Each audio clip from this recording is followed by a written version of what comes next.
Sim. Ah, ok. Là, je pense que c'est parti. Oui. Mhm. Donc, je pense que puisque l'enregistrement a démarré, là maintenant, je pense qu'on va pouvoir dire Yak Shamlar à nos invités. On va pouvoir leur dire Hosh Geldiniz également.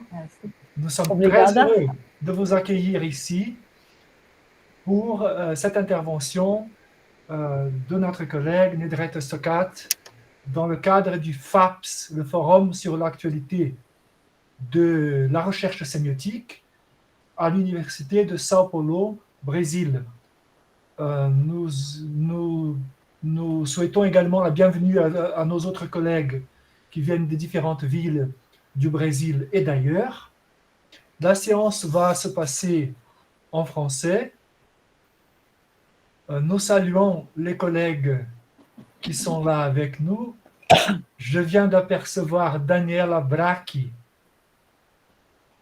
notre cher ami, qui va faire la conférence FAPS du mois de novembre prochain. Donc, dans 2 mois, ce sera Daniela, avec les très jolies banderoles qui sont derrière elle. Tout bien. Et donc, c'est pour nous, tout d'abord, je voudrais dire que je vais tout de suite passer la parole à Elisabeth, mais tout d'abord dire notre plaisir d'accueillir pour la première fois l'intervention d'une sémioticienne de Turquie. Notre groupe existe depuis 20 ans, le groupe d'études sémiotiques de l'Université de São Paulo. Nous fêtons notre 20e anniversaire, ce qui veut dire on est jeune. Mais depuis 20 ans, c'est la première fois que nous allons avoir ce plaisir d'écouter une collègue directement de Turquie. Et c'est pour nous très particulièrement un plaisir, cette occasion pour nous. Alors, je vais passer la parole à Elisabeth, qui pourra, elle également, qui pourra nous annoncer le titre de l'intervention de Nedret et ensuite passer directement la parole à l'intervenante. Merci. Et Elisabeth, je te passe la parole. Beth, é com Merci. você. Bom, je commence un peu en português. Boa tarde a todos e a todas. Bem-vindos. Um prazer recebê-los. Passo para o francês. Bon, bonsoir à nos invités et aussi à tous ceux qui sont présents ici aujourd'hui. C'est vraiment un grand plaisir de recevoir parmi nous Nedret Stokat, de l'Université d'Istanbul. Nedret va parler sur le titre en português, Reflexões Semióticas sobre a cidade de Istambul como espaço de confrontações. En français, on peut le voir sur l'écran, Réflexions sémiotiques sur Istanbul comme espace de confrontation. Nedret est professeur à l'Université d'Istanbul, membre de l'Association française de sémiotique et de la Fédération romanique de sémiotique, FEDROS. Elle a fait plusieurs recherches doctorales, postdoctorales en sémiotique littéraire. Elle enseigne la sémiotique littéraire et sémiotique du discours dans le département de langue et littérature française et aussi des cours de sémiotique urbaine dans le département de sociologie de l'Université d'Istanbul. Elle a écrit plusieurs articles de sémiotique publiés en turc et en français. On espère bientôt que publiés au Brésil aussi. On invite Nedret à nous envoyer un article aussi. Plus tard, Yvon parlera de ça, évidemment. Elle a aussi écrit le livre en português, Abordagens metodológicas da análise do discurso, Je dis en portugais parce que l'original est en turc et je n'oserais pas essayer de le prononcer. Et puis, escrita Discurso e Mito, hommage à Tassim Yücel, pardon si le nom n'est pas bien prononcé, aussi en turc, et O Corpo no Conto Fantástico de Guido Maupassant. Maupassant, ce livre sur le corps dans le conte fantastique est encore en préparation à sortir. No prelo, comme on dit en portugais, je ne sais pas comment dire ça en français. C'est un grand, oui, c'est un très grand plaisir de te recevoir ici et aussi d'avoir parmi nous Céline, on peut dire Sambaï, je ne sais pas si on prononce votre nom comme ça, qui va nous présenter le diapo. Oui. Et maintenant, je passe la parole à Nedret avec tous nos remerciements et la joie de partager cet après-midi ici au Brésil et ce soir en Turquie. C'est peut-être la bonne chose de la pandémie, la bonne chose que la pandémie nous laisse. Oui, beaucoup de douleurs, de mauvaises choses, mais cette possibilité a été ouverte par les circonstances. Et bon, bienvenue parmi nous. The floor is yours. Bon, la parole est à toi, Nedret. Merci, obrigada. Eh bien, moi aussi, je suis très contente d'être parmi vous. Je connais Valdir d'Istanbul. En 2016, nous avons fêté la 50e anniversaire de la sémantique structurale et Valdir était à Istanbul avec des collègues brésiliens comme Diana Luz. Mais Yvan et Elisabeth, c'est vrai que je vous connais grâce à la FEDROS. Et donc, vous voyez comment la sémiotique nous rend amis à travers les continents. Eh bien, comme vous voyez le titre, aujourd'hui, c'est une visite. Je vous invite à faire une visite de la ville d'Istanbul avec en main, non le guide touristique qui met sous vos yeux les beautés de la ville, mais la sémiotique qui présente les processus de la signification. La sémiotique narrative, la sémiotique discursive, tensive, nous serviront de voir de plus près comment les choses se passent dans cette grande ville dans le premier quart du XXIe siècle. On peut avancer, Céline. Comme préliminaire, je veux, comme tous les sémioticiens, je prends appui toujours sur la définition. La ville est définie dans les dictionnaires comme un espace habité par les collectivités et en restant dans les acceptions les plus générales de la définition de ce lexème, deux sèmes se révèlent immédiatement présents, spatial plus social. Mais quand j'avance ma recherche dans le dictionnaire, je vois aussi que la ville désigne les habitants. Donc, ce qui renvoie au sème humain, mais conçu toujours en collectivité, pluriel. C'est pourquoi j'ai ajouté les autres sèmes contextuels se rapportant à la ville. Comme dans toute analyse sémiotique, donc j'ai commencé par la définition et la définition me dit que j'ai affaire dans mon étude aussi à la collectivité et à la spatialité. Donc, je vais parler des efforts de toute procédure qui concerne l'aménagement spatial de la ville. Les espaces de la ville sont vous voyez cette citation, sont des espaces à valeur sociale, culturelle, économique. Et, comme vous le verrez, idéologique.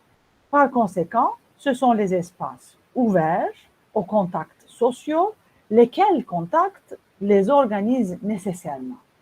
Donc, c'est par les contacts que les espaces urbains s'organisent de nos jours plus que jamais. Les pratiques sont délimitées et façonnées par les concepts inhérents à ces espaces. On peut avancer ces lignes, 3, 4, 5 et 6. Voici les espaces que nous fréquentons dans notre vie de tous les jours. Vous avez un centre, c'est la sortie de l'école ou l'entrée de l'école. Vous voyez aussi un café, un centre commercial et aussi un jardin public et le centre commercial Cagnon. Donc, chacun pointe vers une suite de comportements différents et reconnaissables grâce immédiatement. Autrement dit, je me soumets aux impératifs de cet espace. Et ici, mon corpus va montrer que les choses ne sont pas si simples. Il ne s'agit pas d'une simple entrée en contact avec l'espace. Ce n'est pas... c'est tellement codé actuellement. Nous le verrons pendant mon exposé. Et donc, on peut passer à la dia 7. Notre existence dans ces lieux a un aspect relationnel. Par rapport au village ou à la campagne, dans la ville, la densité des contacts humains reste plus élevée. Elle est l'endroit de toutes sortes de déplacements obligés. Aller au travail, prendre les transports communs, aller à l'école, l'université, qui sont autant de sphères d'activité qui créent leur propre dynamique et leur modalité d'agir, de faire et d'être. Et quand il s'agit de loisirs ou d'autres activités optionnelles, facultatives, le groupement reste dispersé. Donc, je me réfère maintenant au schéma des formes de vie. Dans le terrain des activités urbaines, donc le terrain des activités urbaines participe d'une extension qui se manifeste diffuse ou concentrée selon la nature de l'activité. Par exemple, quand je vais au travail, c'est vrai qu'il s'agit d'une énergie compacte en intensité, en extension, ou bien l'intensité. Quant à l'intensité, elle est de l'ordre de tonicité, surtout pendant les heures de pointe. Quand je sors du bureau, quand je vais à mon travail. Donc, par contre, dans un café, il n'y a pas de tonicité en intensité. Donc, comme vous voyez, les déplacements et notre manière d'être, notre manière de présence, notre présence dans l'espace dépend de la qualité, de l'aspect de notre activité. Dans les métropoles comme Ankara et Istanbul, Ankara et Izmir, deux processus ont une visibilité immédiate. Dans le cas d'Istanbul et les autres, je cite ces trois parce que ces trois sont des métropoles. Mais évidemment, la plus grande est Istanbul. Les villes offrent les contenus sémantiques qui rendent compte de ce qui se passe, non seulement dans les grandes villes, mais aussi dans tout le pays. Autrement dit, les grandes villes, les métropoles, sont le reflet de ce qui se passe dans la ville. On peut passer à la dia 8, Céline. Donc, ce qui est visible aux yeux de l'observateur dans une métropole, je distingue deux axes. La réorganisation urbaine, dans ces trois villes, il s'agit d'une réorganisation urbaine parce que les villes ont besoin des travaux, nécessitent des travaux ou des efforts de réorganisation spatiale urbaine.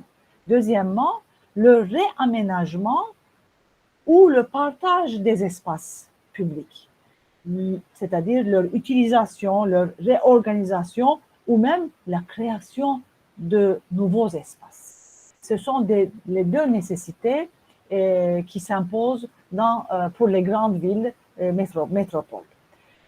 On peut passer à la 8 et à 9.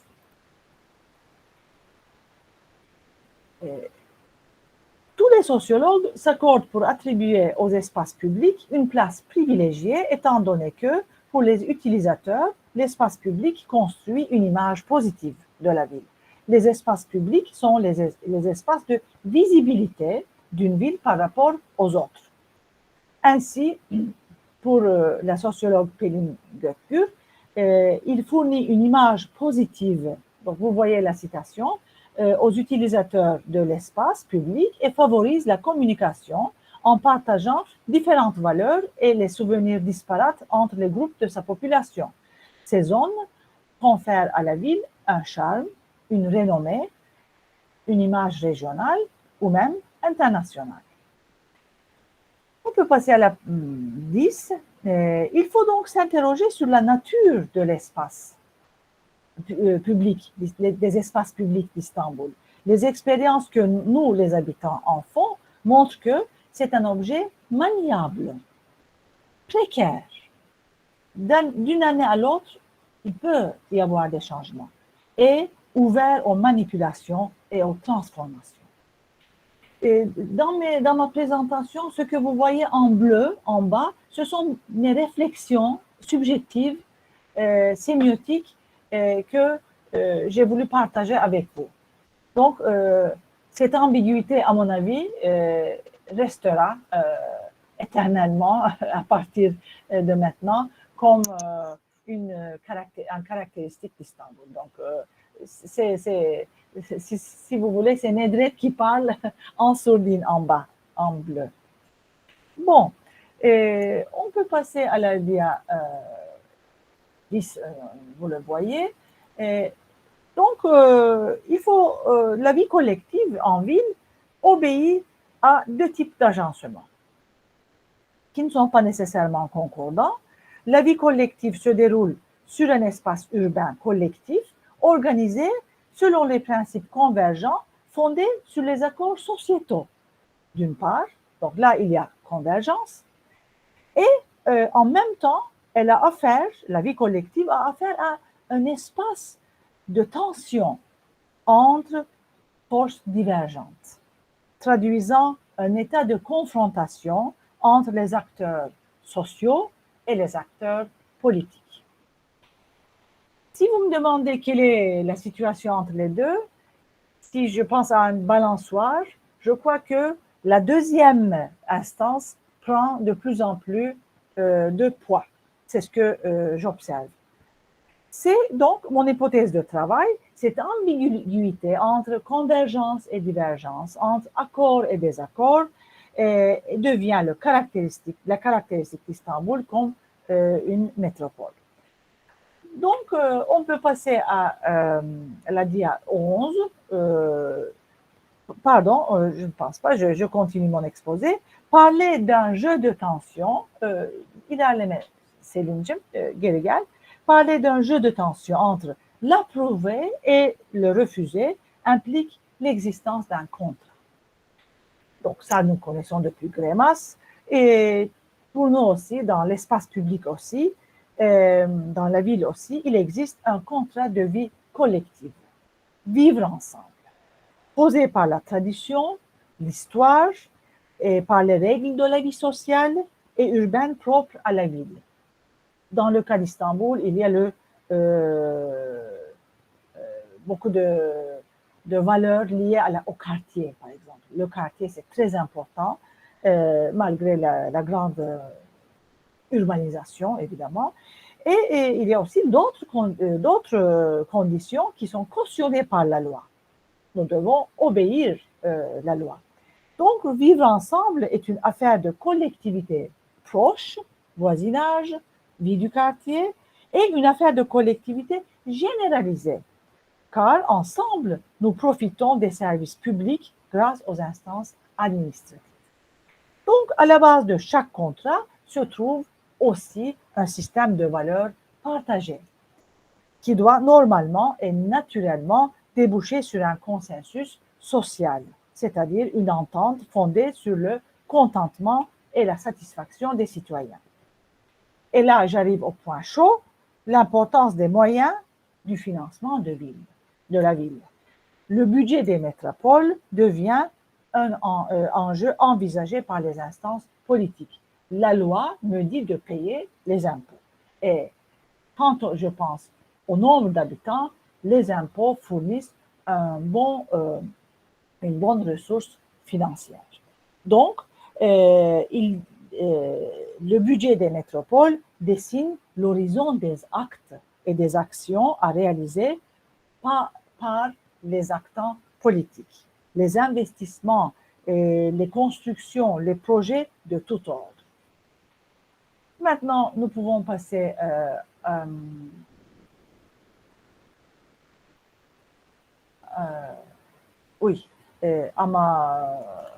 la question cruciale, la croissance démographique, est-ce un atout ou un danger?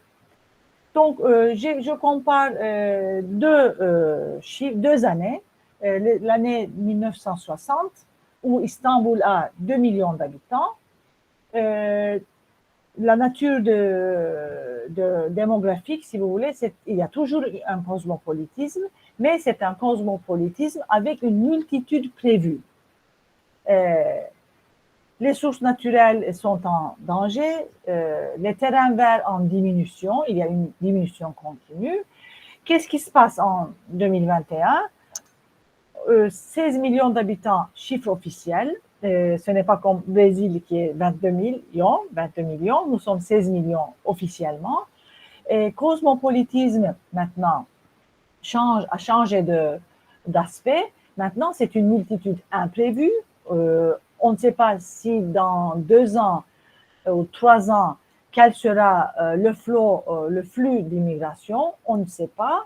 Donc, vous voyez l'imprévision, tandis que avant, il y avait une prévisibilité et la superficie change. Maintenant, ce sont les lots de bâtiments, donc une augmentation continue en béton, en construction solide. Voilà. Et je fais... pourquoi, vous voyez, de 2 millions d'habitants, on est maintenant en 16 millions d'habitants. Qu'est-ce qui s'est passé? Je fais un petit rappel historique pour expliquer la démographie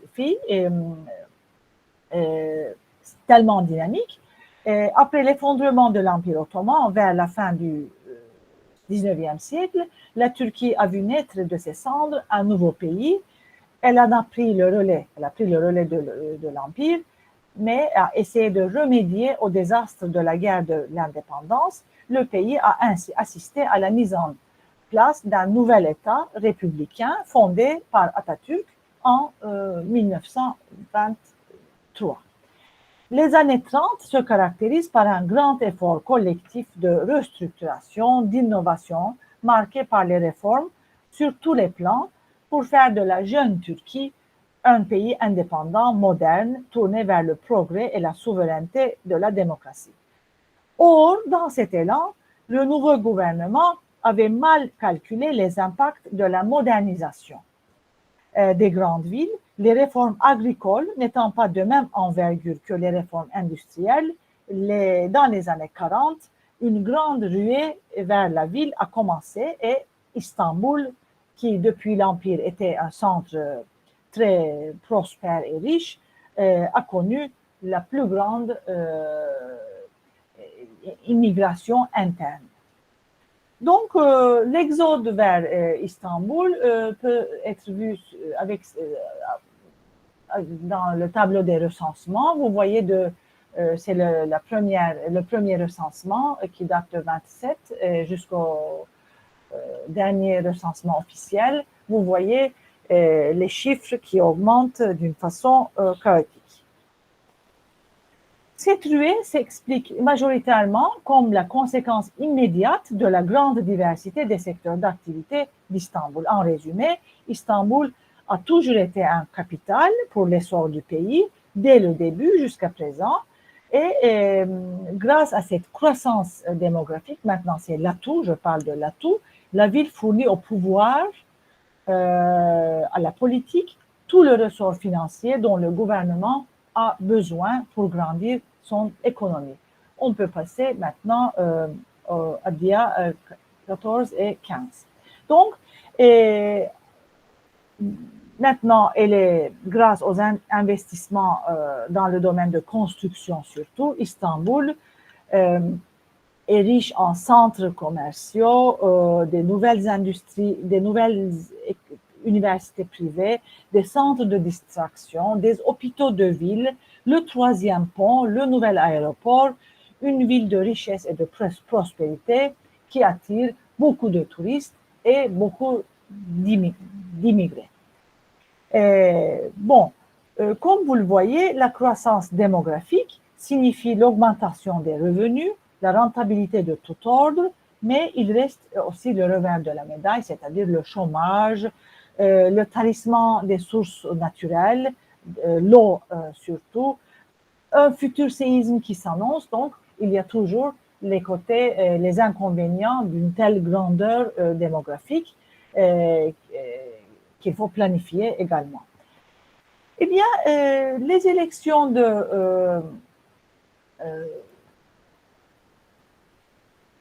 les élections de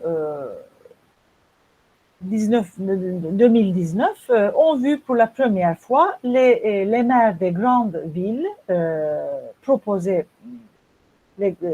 qui ont été proposés et gagnés par le parti de l'opposition.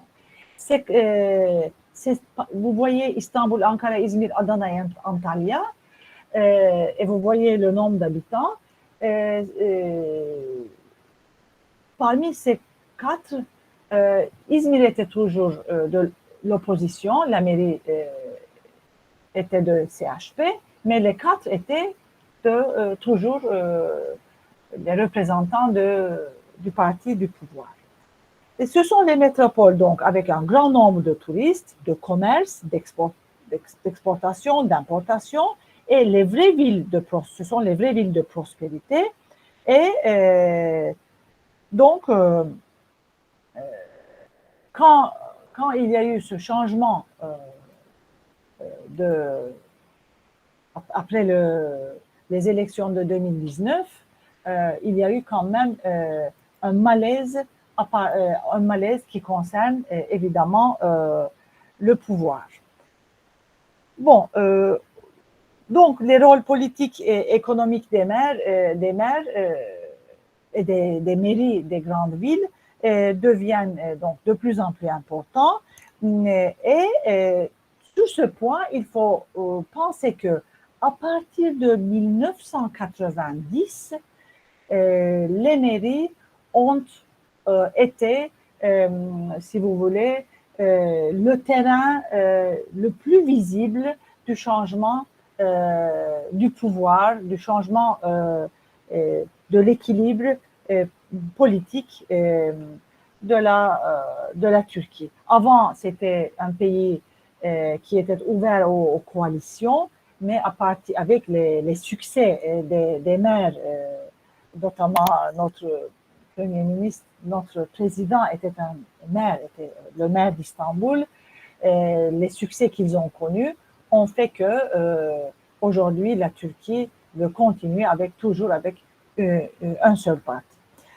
Donc, les maires des grandes villes apparaissent, donc, comme vous voyez ici, qu'est-ce qui se passe à partir de 1990.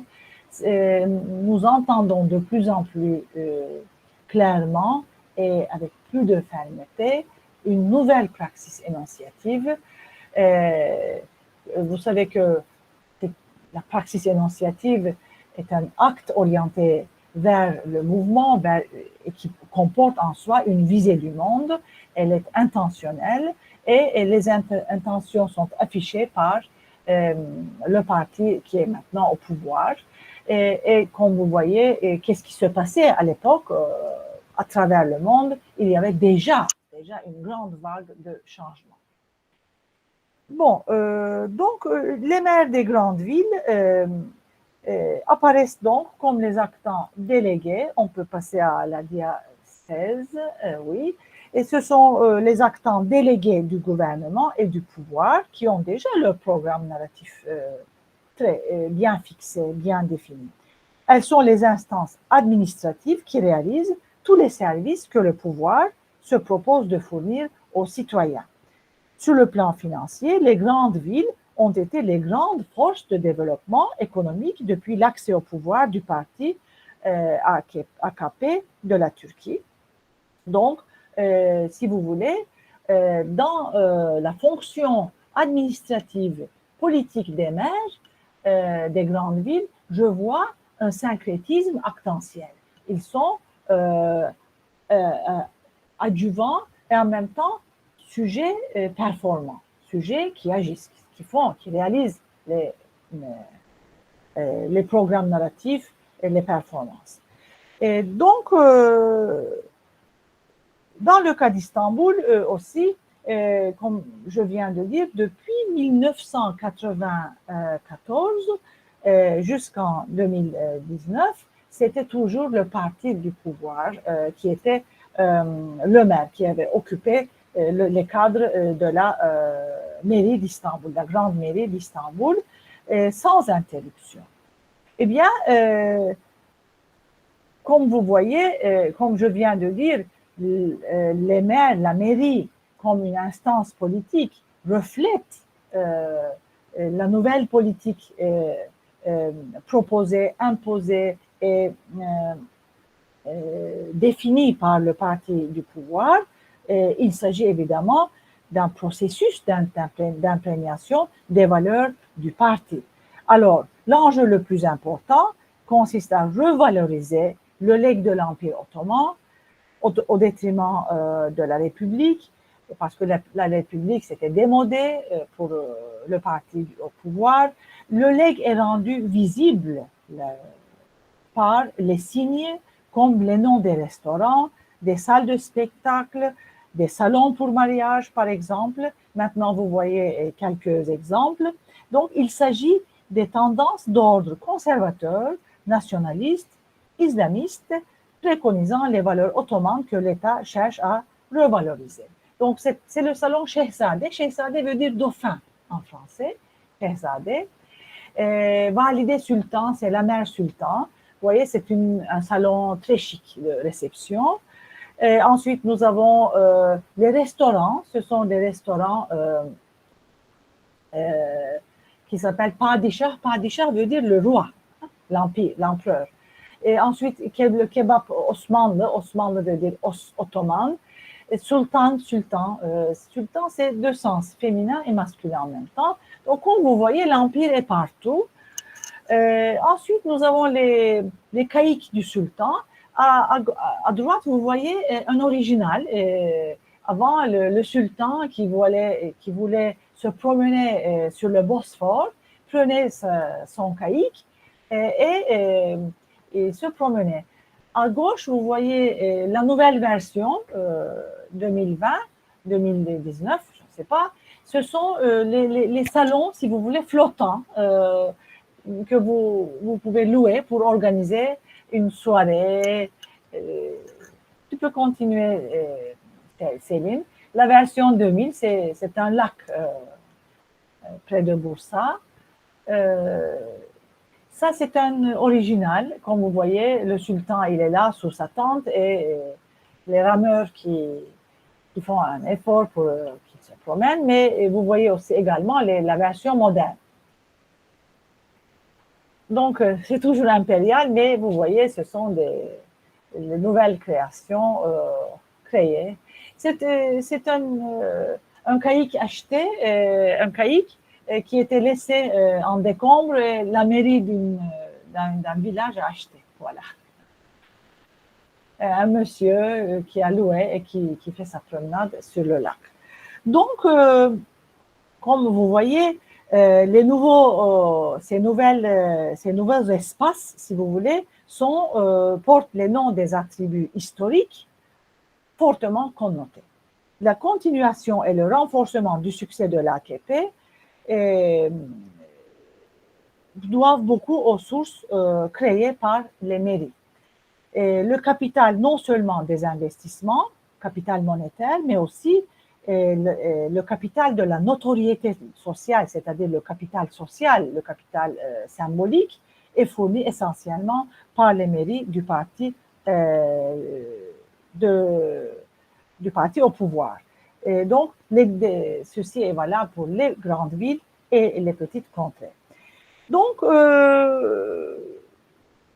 comme vous voyez, il y a ce mouvement, mais quelque chose change, et ce quelque chose change avec les élections de 2019. C'est vrai que c'est un séisme politique parce que les élections ont été répétées, ont été annulées, et puis on est allé de nouveau aux urnes pour voter. Et c'est à partir de là que la lutte des partis politiques ont commencé. Il y a donc deux pôles, à savoir le pouvoir et l'opposition. Donc, avec ce changement de statut, si vous voulez, qu'est-ce qui a changé? Tu peux aller à la prochaine, Céline. Le maire, vous voyez le président, et à côté de lui, le deuxième acteur, c'est le maire d'Istanbul. C'est le maire, il est décédé, M. Topbaş, et il accompagne dans chaque élection municipale, il accompagne le président. Et pour chaque élection, pour la mairie d'Istanbul, il est à côté du président. Je n'ai pas analysé les affiches électorales, les affiches de campagne électorale, mais comme vous voyez, c'est l'ouverture du métro. Là, Monsieur le Président conduit le métro, le tramway. Il est toujours à côté. Et comme je vous avais dit, il s'agit d'un syncrétisme de rôle. C'est le cas pour Monsieur Topbaş. Il est l'acteur principal pour représenter et accompagner M. Erdogan. Alors, finalement, qu'est-ce qui se passe? Le séisme politique, tu peux passer à la prochaine, Céline, et c'est un nouveau maire, un jeune homme, et en plus, il est de CHP, il est d'un autre parti. Alors, ainsi, nous avons deux praxis. Cette photo de tout à l'heure, c'est la photo, c'est la petite place devant la mairie d'Istanbul. Donc, j'ai choisi ça parce que ça montre à quel point le changement était radical.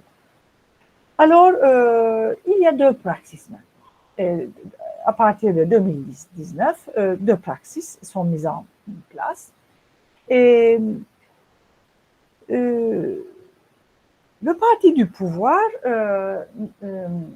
pendant les campagnes électorales, a dit, et M. le Président lui-même a dit que nous ne vous laisserons pas travailler. Et les Istanbuliotes, vous ne devez pas élire un maire qui vient d'un autre parti politique.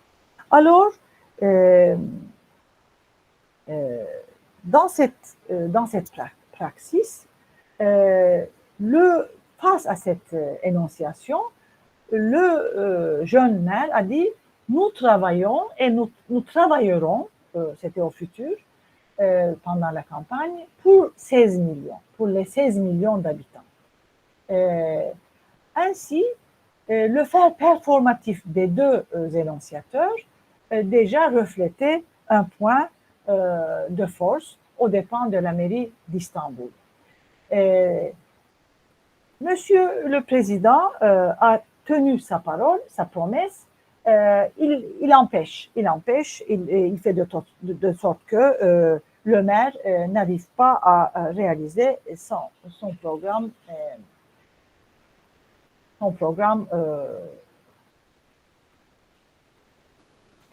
de deux partis. Alors, à côté de cette menace, il y a eu aussi la déclaration de l'incompétence du jeune candidat. Donc, c'est une énonciation sur plusieurs plans. Donc, menace, vous serez un canard boiteux. Deuxièmement, déclaration de l'incompétence du jeune candidat. troisièmement, diabolisation du parti de l'opposition. Donc, une nouvelle politique est mise en pratique, comme l'annonçait le président, et ainsi, mais face à lui, le maire, il n'a pas changé de dénonciation. Il a dit toujours qu'il allait servir pour les 16 millions de Stambouliotes. Donc, le fait performatif des deux énonciateurs reflète déjà le rapport de conflictualité. Il y a une conflictualité de divers ordres et après les élections, le maire a commencé à mettre en vigueur ses projets, tandis que la promesse était tenue par le président. Ainsi, sur la diapo 32, les deux programmes narratifs sont confrontés. Le programme narratif du maire consiste pour travailler pour les 16 millions d'habitants. Il a voulu inclure tous les électeurs pro ou contre le parti de l'opposition. Et le programme narratif 2, c'était empêcher les électeurs de voter, exclure donc une partie des électeurs et empêcher le programme narratif du maire. Voici les actes réalisés par la mairie. Vous allez voir maintenant une sorte de disproportion. Le programme narratif 1 consiste à afficher le maire insuffisant, incompétent, canard boiteux, tandis que le programme narratif du maire, du jeune maire, je les ai un peu résumés, créer les postes pour les femmes, distribuer le lait gratuit, transport gratuit pour les mères avec enfants, donner des bourses aux jeunes étudiants, créer les collectes ou un réseau d'entraide pour les familles en difficulté, etc., etc. Alors, le pouvoir a dû changer de statut parce que vous voyez les programmes narratifs qui sont concrets et chaque fois il a essayé il essaie toujours de réaliser et surtout pendant la Covid où il y avait beaucoup de difficultés pour se déplacer, pour vendre ses produits, etc. Le maire est allé acheter les produits des agriculteurs en difficulté pour les distribuer gratuitement au peuple. C'est ainsi que l'affaire de patates a éclaté. Patates, donc je ne dis pas pomme de terre, c'est patates en truc, je crois que c'est le même mot. Donc quand il a commencé à distribuer des kilos de pommes de terre aux familles, aux Istanbouliotes achetés par Adana, Mersin, etc., le gouverneur, qui a été délégué par le pouvoir, le gouverneur d'Istanbul, a fait la même chose. Là, vous voyez le vice-gouverneur d'Istanbul qui parle au micro des agences d'information et ils font tout leur possible pour la visibilité publique. Vous voyez, il fallait que les programmes narratifs du pouvoir aussi changent de nature et ils ont aussi distribué des patates. Voilà. Alors, finalement,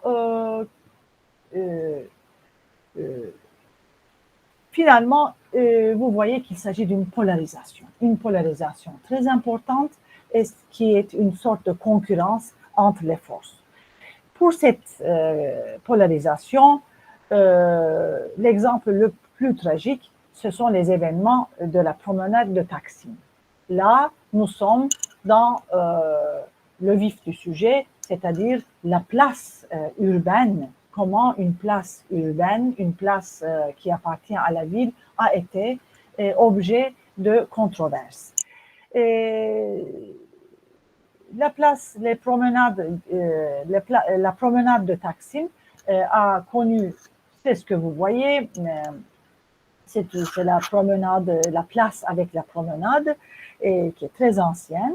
Il s'agit d'un mouvement lancé par les jeunes de la ville qui protestaient contre le réaménagement du jardin public, de cette promenade qui est l'unique verdure, l'unique espace vert, comme vous voyez, pour voir quelque chose, pour se retrouver, etc. C'est vraiment un espace social. Le parti du pouvoir a voulu réaménager, réorganiser cette place en changeant la place des arbres. Ainsi, c'était d'ailleurs un projet très discuté du parti de l'opposition, lancé en 2012. C'était déjà un projet très ancien. Et c'était la mairie d'Istanbul qui voulait changer l'espace. Et l'entrepreneur était une riche société proche du parti et du pouvoir. Et on prévoyait la suppression de certaines parties de la place. Ainsi, en 2013, les bagarres ont éclaté et les jeunes étaient fermes. Ils ne voulaient pas que les arbres soient déracinés. Ainsi, ils ont fait des tentes et ils ont campé pour empêcher les bulldozers d'entrer dans la place. Plus tard, les civils, les gens qui habitaient près de Taksim, etc., ont réuni les jeunes et une grande foule a manifesté jour et nuit.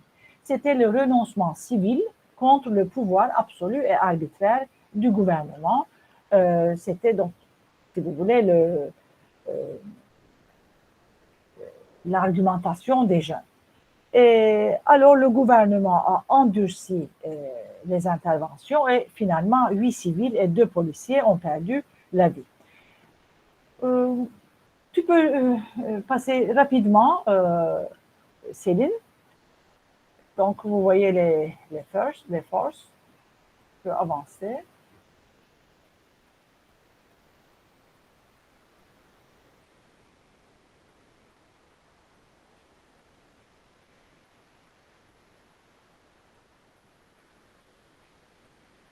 Et finalement, comme vous voyez, nous avons un programme narratif,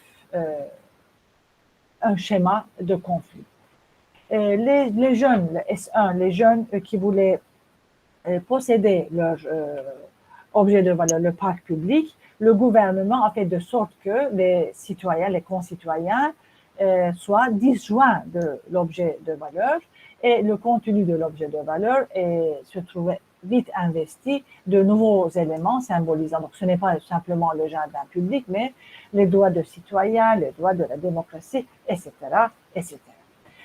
Et donc, 2 programmes narratifs étaient confrontés, la sauvegarde du jardin public, et donc sauvegarde de la vie des jeunes dans ce jardin public, et le programme narratif 2, transformer la place de Taksim selon les protocoles proposés par le gouvernement. Donc, c'est le cas pour la mosquée de Taksim également. Restons toujours sur la place de Taksim. Et maintenant, vous allez voir la mosquée de Taksim. Nous ne sommes pas loin de là. Vous voyez sur la gauche le jardin, et vous voyez juste au milieu la place, ce qui reste de la place ancienne, et maintenant vers nous, vous voyez une grande mosquée. Elle vient d'être inaugurée en 2021, cet été. Donc,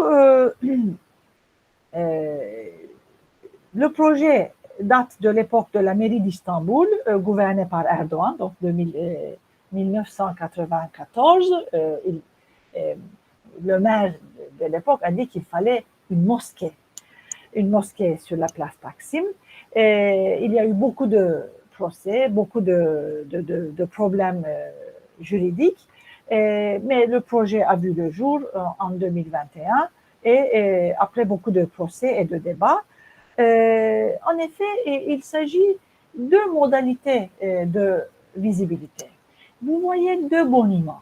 Le plus petit, tu peux montrer, Céline, c'est le monument de la République. Il date de 1928. Il est érigé comme le monument de la République. Et en 2021, vous avez derrière une grande mosquée, donc deux valeurs idéologiques, deux valeurs d'État et de visibilité.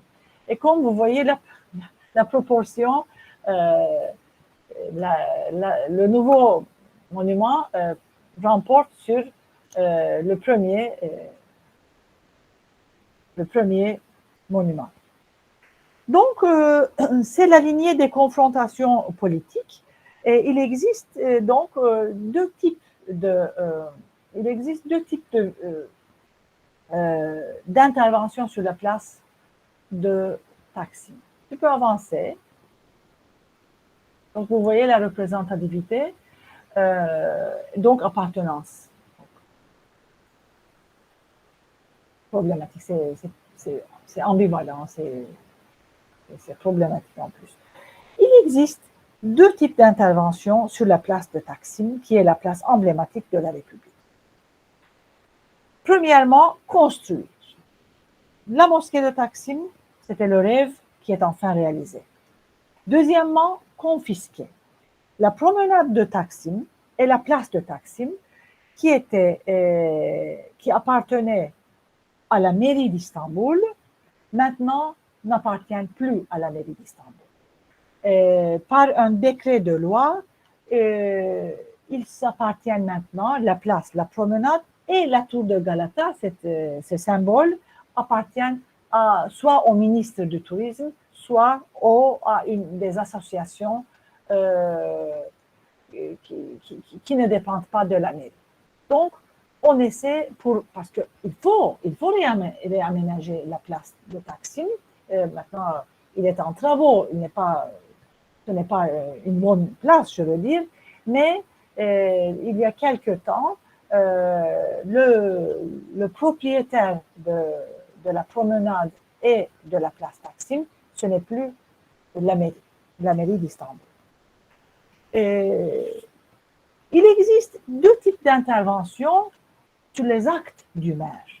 Bloquer ou interrompre les projets, comme le projet de Taksim, le projet de la place de Taksim, parce que le maire a fait appel au projet, a fait appel aux architectes qui ont fait des projets, qui ont développé des projets.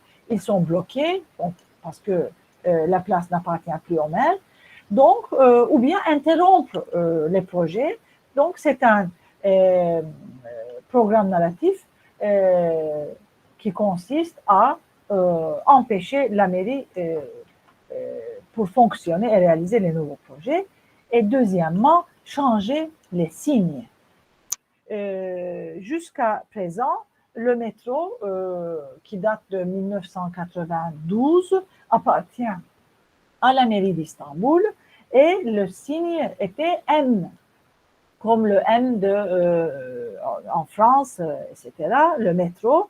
Et il y a quelque temps, le ministère de Transport a imposé U, parce que certaines lignes appartiennent au ministère de Transport, et le ministère de Transport qui dit U, parce que ulaşım veut dire transport, c'est le T de transport en turc, il a indiqué que lorsque vous prenez le métro, si cette ligne appartient au ministère, à ce moment-là, vous êtes chez nous, vous êtes du côté vous prenez le service du pouvoir, un service qui vous est rendu par le pouvoir. Tandis que si vous prenez le M, sachez que vous êtes vous prenez le service de la mairie. Donc, comme vous voyez, c'est la guerre des signes dont le but est de souligner la différence entre le ministère et la mairie. Finalement, j'arrive à ma conclusion. Nous avons un nouveau monde, une nouvelle politique comme partout dans le monde entier. Donc, sur Istanbul aussi, le contrat dont j'aurais parlé au début change. Tous les éléments constitutifs, excusez-moi l'erreur grammaticale, changent. Donc, nous avons maintenant nouvelles stratégies de visibilité, nouvelles énonciations discursives, nouvelles praxis et nouveaux programmes narratifs. Et tous concernent des nouvelles modalités de faire, mais il y a des fers qui empêchent l'autre fer et des fers qui continuent leur chemin. Vous voyez un peu tellement c'est dynamique, tellement c'est mouvementé. Et donc, les prises de position des acteurs politiques sont prévisibles. Ce sont mes réflexions. Tu peux passer à la prochaine, Céline.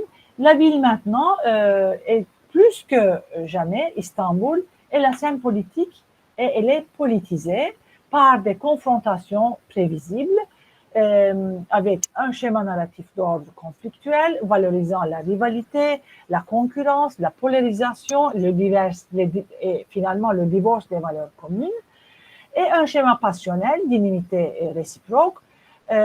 Finalement, elle est un espace des investissements idéologiques, symboliques et économiques.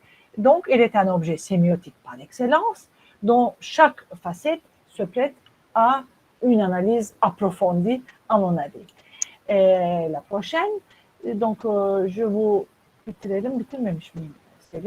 donc je vous remercie, muito obrigada, et je termine avec une belle image d'Istanbul, c'est le Bosphore. Je crois que j'ai utilisé mon temps ponctuellement. Si vous avez des questions,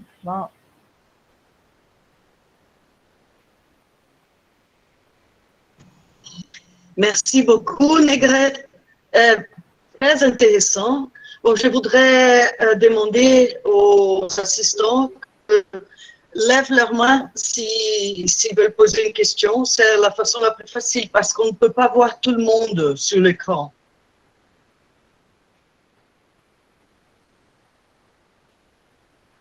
Je crois que avec la grandeur démographique et la grandeur des périphéries, etc., les deux villes se ressemblent.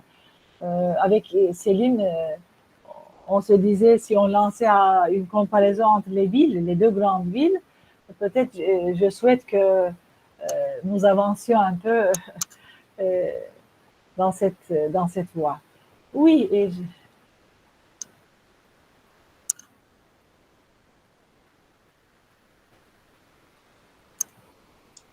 c'est moi qui dois.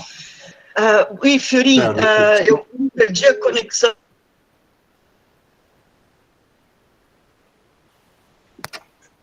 C'est moi qui dois poser la question.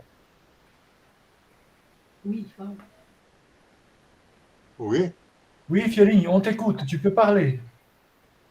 Ah, c'est très intéressant votre exposé parce que il y a une similarité entre la question politique que vous venez de poser et la politique brésilienne. Alors, il y a un président aussi qui appelle à la confrontation, qui appelle au conflit, à contradiction, etc. Bon, alors, ce que je vous demande est, quelle est à ce moment la réaction de la population vis-à-vis de ces conflits? Quelle est la position qui prend la population devant ces conflits? Et merci beaucoup. C'est vrai que les conflits sont partout, non seulement dans nos deux pays, mais c'est une affaire mondiale, je pense. Eh bien, nous avons les élections, les prochaines élections, c'est 2023. Donc, jusqu'à 2023, nous ne saurons pas ce qui se passe. Mais Les sondages montrent que les Istanbuliotes sont un peu fatigués de cette, de cette polarisation.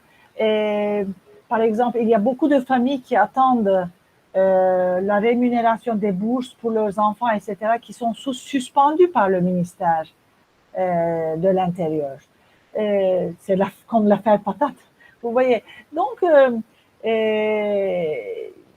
chez nous, les Turcs, les lecteurs turcs ne savent pas, ne montrent pas ce qu'ils vont faire. Jusqu'au dernier moment, nous ne saurons pas.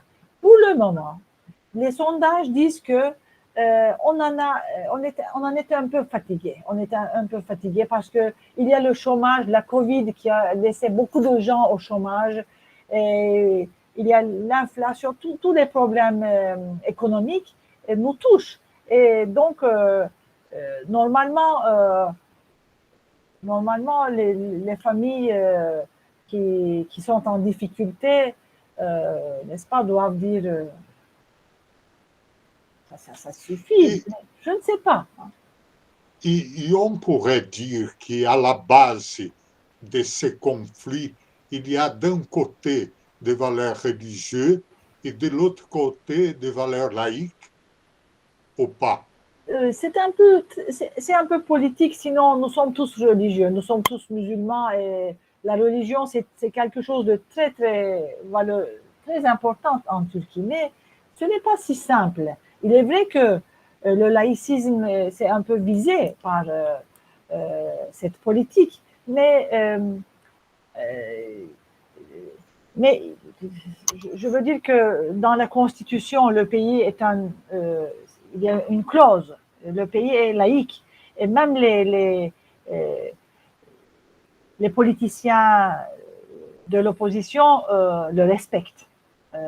Donc, pour le moment, je veux dire, jusqu'en 2023, nous saurons exactement comment cet équilibre est gardé. Mais pour le moment, par exemple, quand il y a des petits groupes qui sont contre le laïcisme, il y a toujours un acteur politique du pouvoir, disons le porte-parole du président qui dit non, nous sommes laïcs.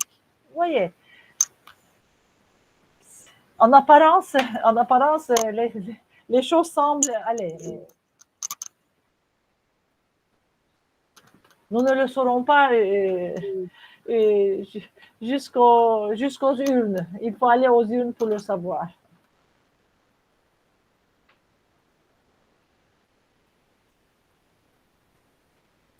Posso falar, Beth? Je peux. Pode, Entendez? se não tem ninguém na fila, claro que pode. Por favor. Donc, je voulais poser une petite question qui, et en même temps, je voudrais, c'est par rapport, simultanément, par rapport à quelque chose d'ordre temporel et à quelque chose d'ordre plutôt spatial. Donc, déjà, du point de vue spatial, pour quelqu'un comme moi qui n'est pas très au courant des dernières nouvelles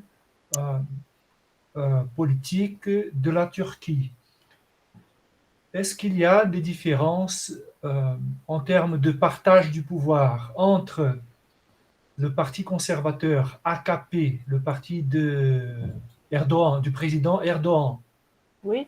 et les autres qui font partie de l'opposition?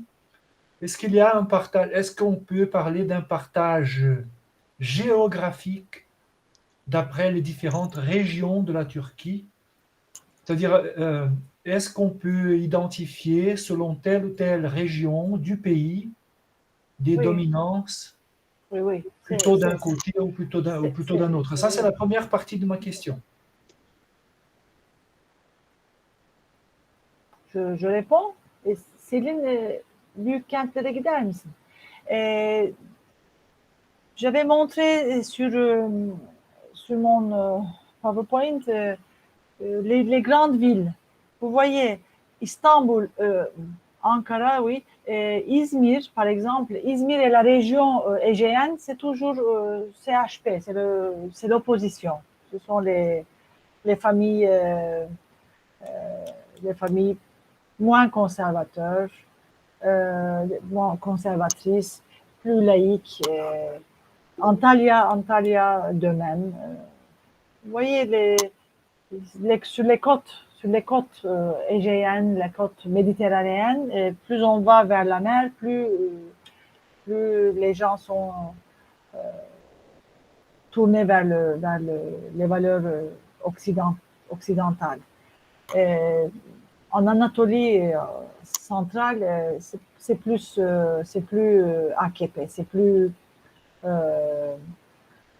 traditionnel. Mais c'était comme ça depuis la fondation de la Turquie. C'est toujours Anatolie. Anatolie était une région plus conservatrice. Voilà. Parce que nous sommes une nation très comme une mosaïque très riche, collectivité qui vient des origines. Nous avons des origines très variées. Donc, c'est une Bien sûr, mosaïque. bien sûr, je comprends. La deuxième partie de ma question, Est-ce que c'est la même chose au Brésil? Ça dépend des c'est pas régions. pareil, c'est pas pareil, c'est un pays, notre histoire est récente. D'accord. Notre histoire, une ville historique au Brésil, c'est une ville qui a 200 ans, 250 ans.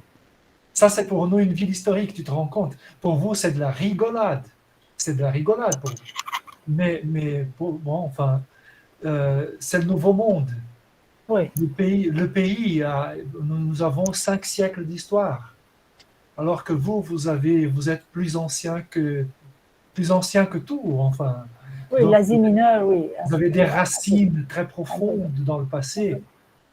Non, mais la deuxième partie de ma question, c'était si tu me diras si je me trompe ou pas, mais à ce que je sache, Erdogan et son parti sont au pouvoir depuis très longtemps. 20 ans. Au moins une vingtaine d'années, je Oui. crois, non? Oui. Une vingtaine d'années. Donc, ma deuxième question, c'est est-ce qu'il n'y a pas un effet d'usure? Est-ce qu'il n'y a pas un effet de fatigue Oui. après 20 ans d'un même parti au pouvoir? Et c'est vrai, même le président, monsieur le président, l'a dit une fois à ses acteurs, à ses alliés, il a dit, il a même utilisé une expression disant la fatigue des machines, hein, la fatigue des machines qui tournent. Donc, il essaie de rénover les équipes avec lesquelles il travaille. C'est vrai que on parle, les sociologues, les journalistes, l'opposition parle beaucoup de cet effet d'usure. Comme je vous dis, en 2023, nous le saurons, si c'est le cas. En effet, on parle, chez nous c'est une actualité, on parle beaucoup de l'usure, beaucoup de fatigue de la part du pouvoir aussi. Mais je ne sais pas, on le verra. C'est en 2023. Oui, les élections. Ça Et pourrait aussi, changer. c'est le centenaire de la République aussi, la République d'Atatürk. Donc, on se prépare à fêter quelque chose, à faire beaucoup de changements.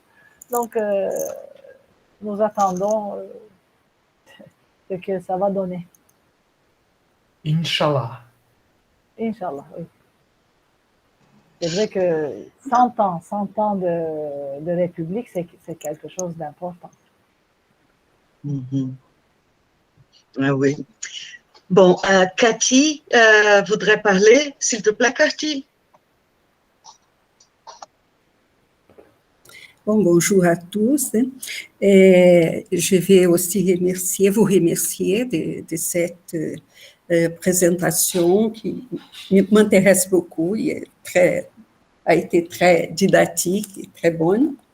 Et je préférerais parler très bien la langue turque que mal parler le français. Mais je vais essayer de me faire comprendre. Je vais savoir un peu plus sur cette question du partage, parce que ce qu'il y a, c'est un partage du pouvoir, de visibilité par l'appropriation de l'espace, mais pour le pouvoir, pour l'exercice du pouvoir. Hein. Ça veut dire qu'on est toujours sur une base d'un consensus, qui est le consensus de ceux qui suppose pouvoir parler par le peuple, de représentation.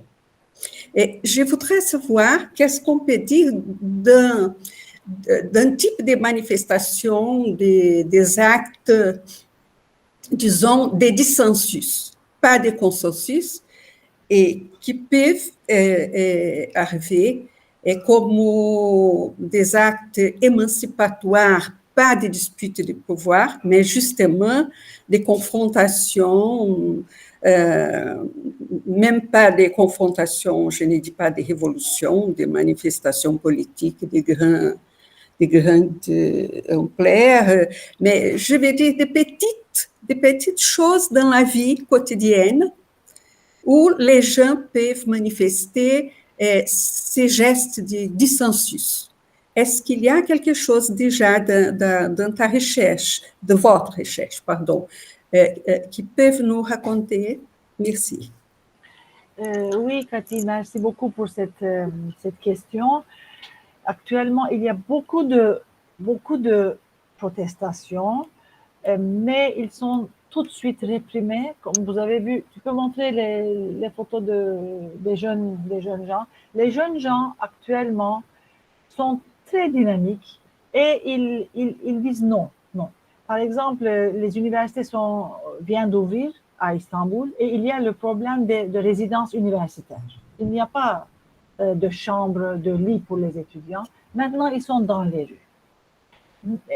Et avec eux, l'opposition, les femmes, etc. Mais ils sont tout de suite réprimés. Il y a une sorte de réflexe qui est très développé à partir des grands événements de 2013, ces événements-là. Maintenant, il y a une réflexe très vive de la part du pouvoir qui bloque tout le temps les manifestations. Sinon, il y a beaucoup de manifestations. Les jeunes, le LGTB, par exemple, pour protester certaines nominations des recteurs. Allez, je ne sais pas si vous avez entendu parler, l'université de Bosphore a eu un recteur nommé directement par le pouvoir. Et tous les jours, les professeurs et les étudiants font une manifestation le matin dans le campus de l'université. Mais le problème, c'est que la police est très forte. Il y a un très grand renforcement de la force de sécurité. Alors, ils interviennent tout le temps. Donc, quand je regarde du côté de ces interventions rapides, vite, c'est un peu démotivant peut-être, mais quand je regarde du côté des jeunes qui disent non tout le temps, c'est déjà une sorte de dynamique. Mais c'est vrai que la sécurité, les forces de sécurité sont très, très renforcées. Okay. Merci. Les femmes aussi. Vous savez, il y a beaucoup de féminicides en Turquie aussi. Et les femmes qui protestent sur les médias sociaux, il y a beaucoup de protestations. Oui, on proteste, mais si vous voulez, il y a deux parties. On ne reste pas silencieux, mais quand même, il faut penser à ce que la police est très, très forte. Merci.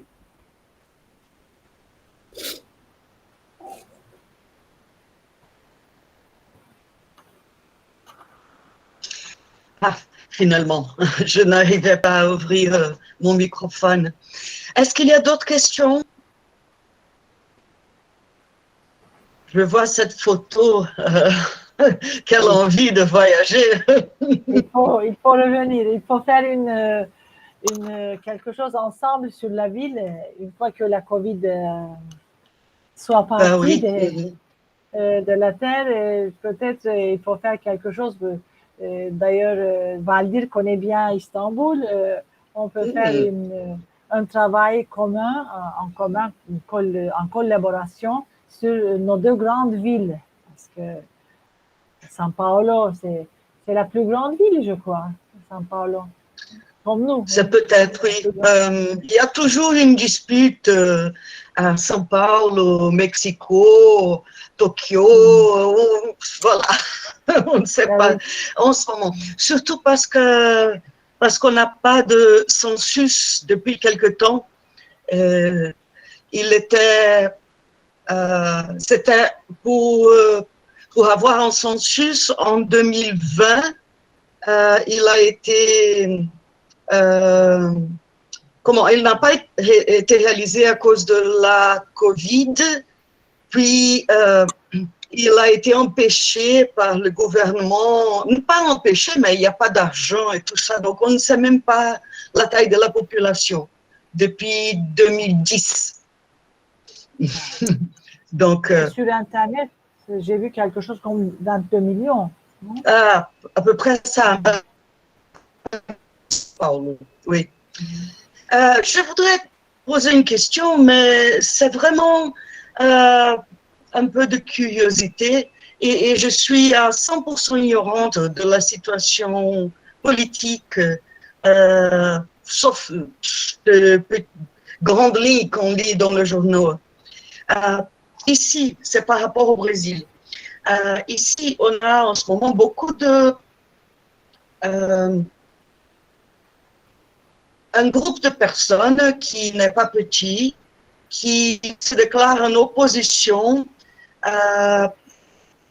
aux universités, en disant que les universités sont des endroits où le communisme se multiplie, etc.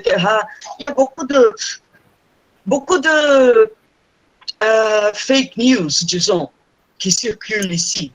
Et on a des groupes, disons, des bonnes gens et les autres sont les mauvais, ce sont les mauvais. Donc il y a une scission préparée vraiment, je dirais, par la dispute politique et on voit beaucoup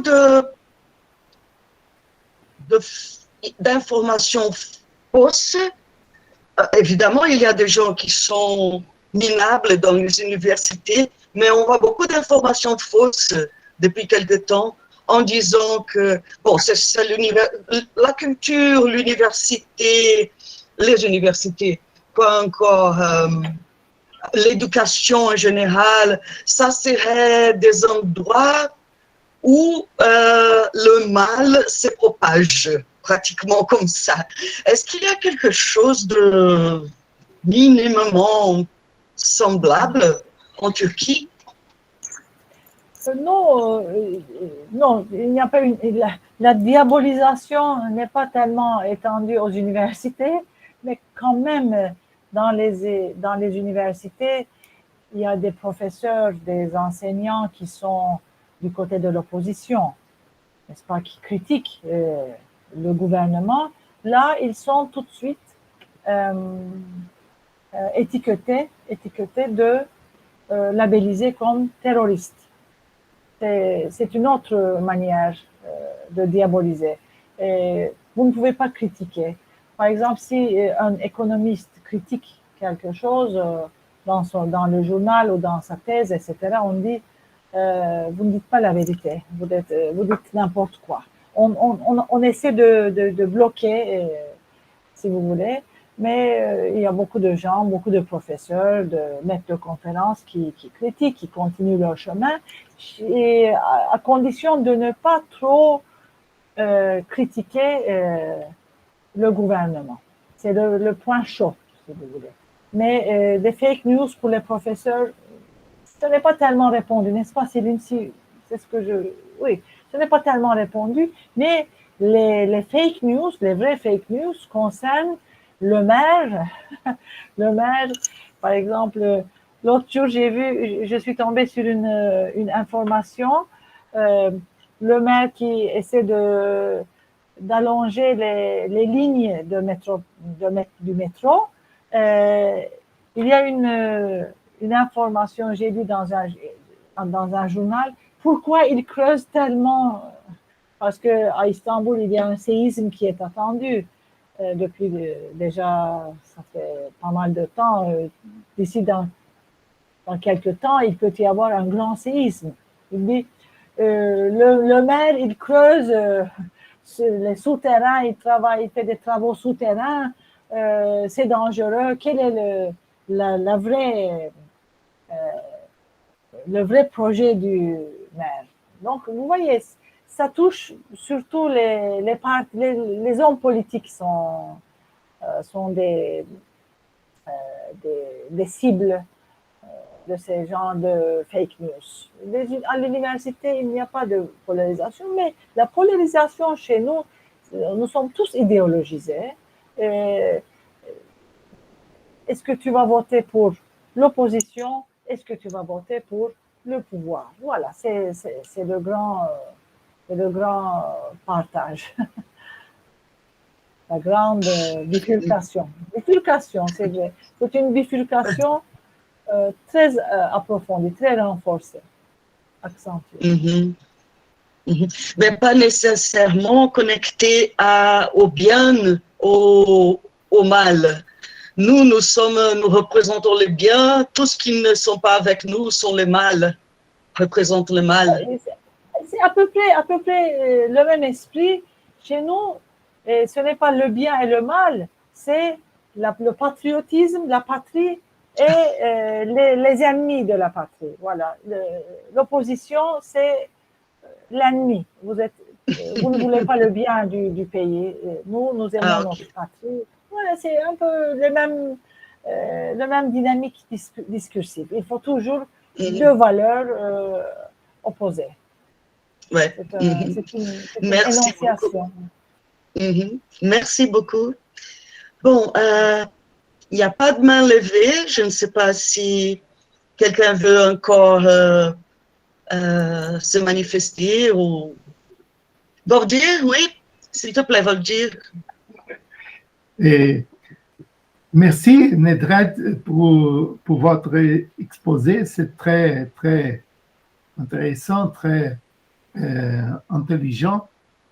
Mais comme je ne suis pas spécialiste en sémiotique urbaine ou géographique, je voudrais continuer dans la question politique. Enfin, c'est une curiosité de savoir si votre président est si extrémiste comme le nôtre.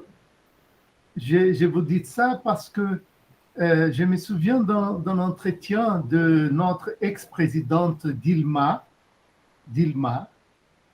qu'elle a donné dans un moment de son entretien. Elle a dit qu'elle a aperçu qu'il y aurait un mouvement de sabotage de son gouvernement par la droite, par le parti de droite, à partir d'un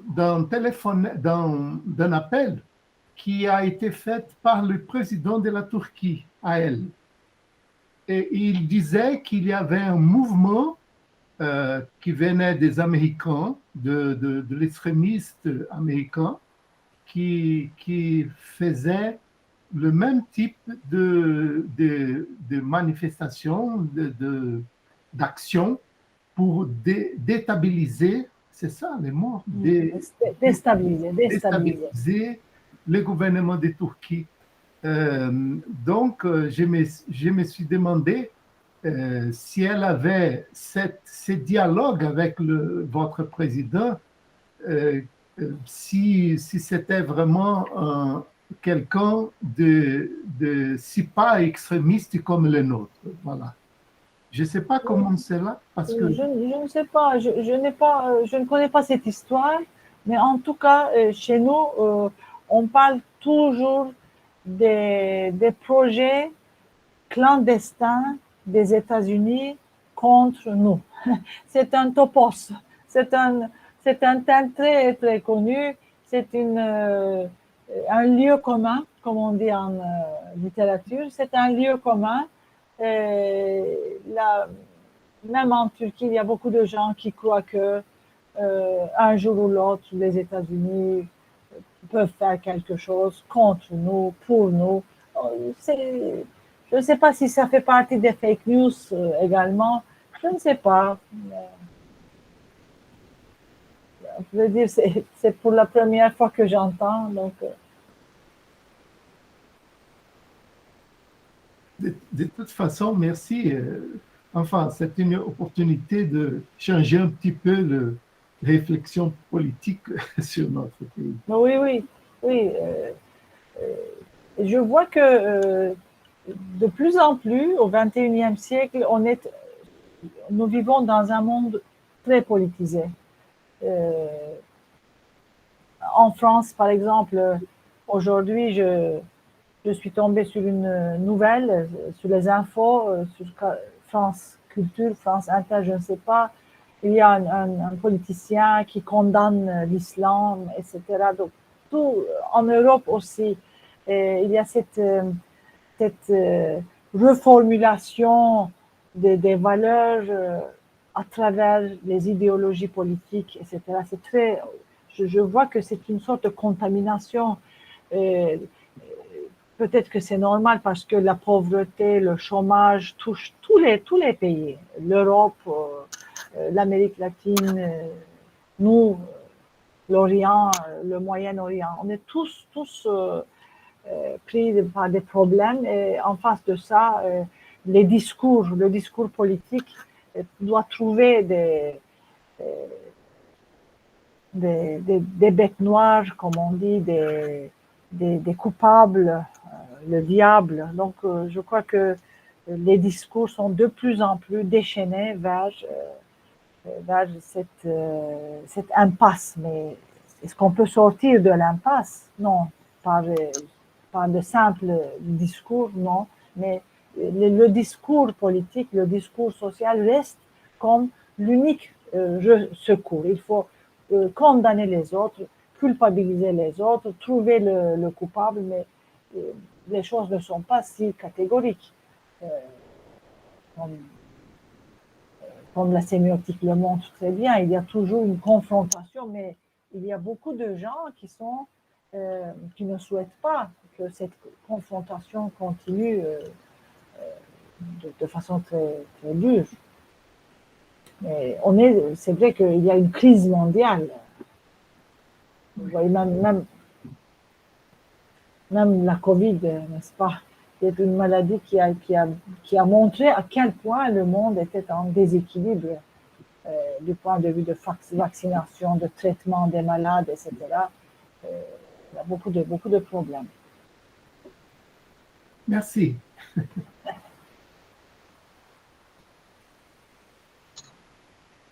Ok, croyez-vous que nous pouvons laisser Nedret se reposer?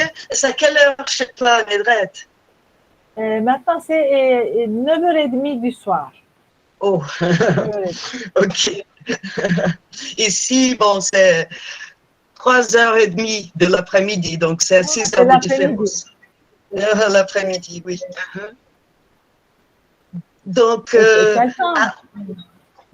vous êtes en été ou en hiver? On va vers l'été. C'est le deuxième jour du printemps, je crois. Deuxième jour. Bon. Je crois. Bon printemps. Merci. Bon automne. Moi qui vous remercie. Grand merci aussi à Céline pour leur travail. Merci. Merci. Bon, juste avant. Moi, je vous remercie beaucoup Oui. parce que c'est vrai que la sémiotique, c'est une manière de réfléchir sur notre présent, sur ce qui se Oui. passe actuellement, non seulement en Turquie ou au Brésil, mais dans le monde entier. Et nous sommes tous des citoyens de ce grand monde qui est plein de difficultés, de déséquilibres, d'injustices. Mais quand je travaille sur un petit thème comme Istanbul en termes sémiotiques, je vois que nous avons un outil magnifique, la sémiotique, la méthode sémiotique, l'approche sémiotique, pour reformuler ce qui ne va pas et ce qui va, et pour réfléchir là-dessus et pour garder l'espoir pour les études en sciences sociales. Les études en sciences sociales, c'est ce dont a besoin le monde. Vous voyez les impasses sur le plan politique, sur le plan social, idéologique, etc. Mais les crises, la sémiotique montre très bien là où les choses sont bloquées, où il y a des empêchements, des difficultés, tout ça. Donc, les sciences sociales, nous, les gens qui travaillons en sciences sociales, nous devons parler davantage, de plus en plus souvent entre nous, établir cette interaction. Peut-être que les politiciens, les gens de la rue auront un jour ou l'autre la chance de nous entendre. Pourquoi pas?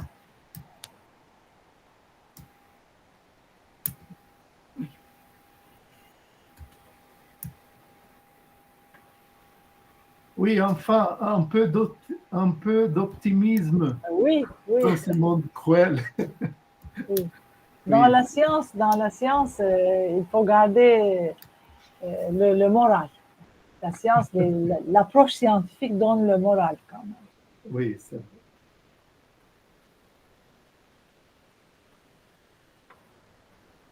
Je crois que Elisabeth a un problème avec l'Internet. Elle a perdu. Yvan, tu peux assumer la relève. Je crois que, oui, je crois que Elisabeth, elle a sans doute des problèmes de connexion. Ouais. Elle n'est plus parmi nous. Eh bien, je pense que nous pouvons nous acheminer vers la fin de cette séance. Je remercie tout d'abord, encore une fois, je voudrais remercier et dire çok teşekkür ederim à nos invités, Nedret, Céline. Un grand merci à vous deux. Nous espérons que c'est le début d'une collaboration entre les méticiens d'ici et le groupe de la Turquie, car nous savons que vous avez à Istanbul un groupe actif en sémiotique et nous souhaitons vivement la poursuite de la collaboration entre ces deux groupes. Je vais te recontacter bientôt, Nedret, oui. à ce sujet. Oui. Donc, c'était très instructif. Nous avons appris beaucoup de choses et je voudrais tout simplement annoncer à toute notre assistance que je remercie de sa présence aujourd'hui. Annoncer à tout le monde la prochaine séance du FAPS. Ce sera le 22 octobre. 22 octobre. Oui, j'ai noté. Merci. Vous m'entendez là? Oui, j'ai noté. Donc, à la même heure, Yvan, c'est à la même heure, toujours, 14 heures? 22 octobre à la même heure. D'accord. Oui, mais ce jour-là, on va écouter notre collègue du département de linguistique de l'Université de São Paulo, Paulo Chagas, qui va nous parler de la diversité des systèmes d'écriture dans les langues naturelles. Donc, rendez-vous pour la prochaine fois, dans un mois, le 22 octobre, à 14 h, FAPS avec Paulo Chagas. Et puis après, un mois plus tard, nous aurons l'intervention de Daniel Abraki, qui est là avec nous, qui va nous parler des niveaux de pertinence de la sémiotique, pour la description sémiotique de la photographie. Voilà. Et voilà. Et donc, merci à tous d'être venus. Merci encore une fois à nos invités, Fiorin, Dani Bracchi, les collègues que são lá, Cátia Caetano. Muito obrigado pela presença e à la prochaine. Obrigada, muito obrigada. Merci beaucoup. C'était un très grand plaisir. C'était un très grand plaisir. Je vous remercie de cette invitation. Merci. Au revoir, bonne journée. Bonne journée à tous. Bonne journée. Elisabeth, au revoir. J'ai reçu ton message. Oui, merci. Obrigada. Bye bye. Obrigada. Voltei só agora. Tchau, gente. Muito obrigada a todos. Tchau, gente. Bom ver. Larissa, Joyce estão aí? Então, um abraço. Léo, Gustavo, podem ficar um instantinho?